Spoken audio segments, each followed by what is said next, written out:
Governance में reforms, ये हमें विकसित भारत एट 2047 के सपने के लिए हमने उसको जोर लगा करके आगे बढ़ाना होगा, ताकि सामान्य मानवी के जीवन में अवकाश ही अवकाश पैदा हो, रुकावटें खत्म होती चली जाए।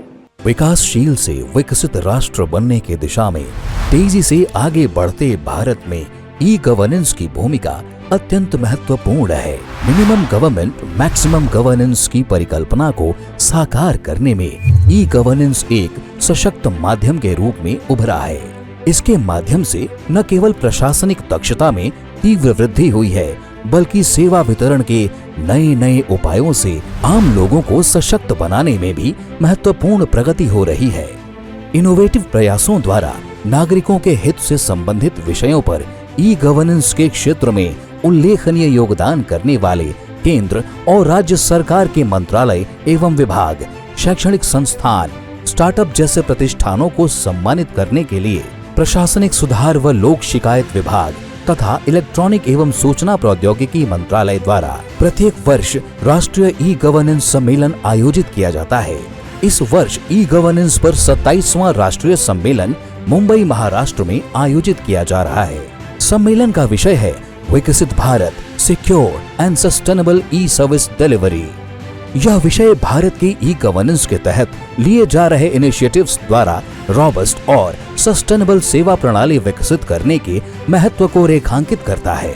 इस वर्ष के national awards for e governance 2024 के प्रबल दावेदारों द्वारा ई गवर्नेंस के क्षेत्र में शानदार इनोवेशंस प्रस्तुत किए गए हैं। अवार्ड की 5 श्रेणियों के लिए कुल 375 आवेदन प्राप्त हुए हैं। सघन चयन प्रक्रिया के बाद इनमें से 16 परियोजनाओं का पुरस्कार हेतु चयन किया गया है, जिनमें 9 विजेताओं को स्वर्ण पुरस्कार, 6 को रजत पुरस्कार तथा 1 को जूरी पुरस्कार के लिए चुना गया है।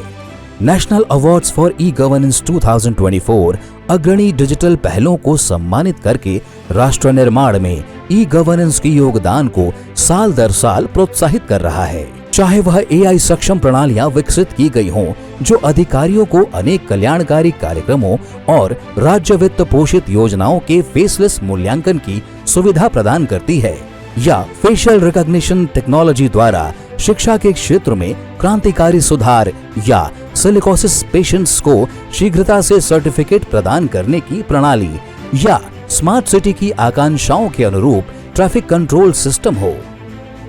इसी प्रकार डिजिटल टेक्नोलॉजी का इस्तेमाल करके पोषण ट्रैकर जैसी पहल, सिविल सर्वेंट्स को आधुनिक स्किल से इक्विप करने के लिए IGOT कर्मयोगी जैसे interface, user friendly e commerce platform, tap connection, water quality, waste प्रबंधन आदि के लिए ई पोर्टल, या मेडिकल लैब फैसिलिटी के लिए आसान पंजीकरण की सुविधा जैसे इनिशिएटिव्स, या फिर ईज ऑफ डूइंग फार्मिंग हो। नागरिकों और म्यूनिसिपल अथॉरिटीज के बीच बेहतर ब्रिज, तनाव मुक्त जीवन की पहल, या ऐप आधारित सुविधा जो फिश के हेल्थ की जानकारी देकर मत्स्य पालक किसानों की आजीविका को बेहतर बनाए, या बारकोड टेक्नोलॉजी द्वारा पुलिस स्टेशन के प्रॉपर्टी रजिस्टर्स को डिजिटाइज करने की पहल हो। प्रदेश का GIS रेडी डाटा सेट, या व्हाट्सएप बेस्ड चैट बोर्ड जो सरकारी योजनाओं के बारे में आसानी से जानकारी उपलब्ध कराते हैं।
माननीय प्रधानमंत्री श्री नरेंद्र मोदी के नेतृत्व में कुशल ई गवर्नेंस की अभिनव पहलों द्वारा एफिशिएंट, ट्रांसपेरेंट और स्पीडी सर्विस डिलीवरी का मार्ग प्रशस्त हो रहा है और भारत अपने नागरिकों की खुशहाली एवं भागीदारी सुनिश्चित करते हुए विकास के निरंतर नए कीर्तिमान रचने की ओर अग्रसर है।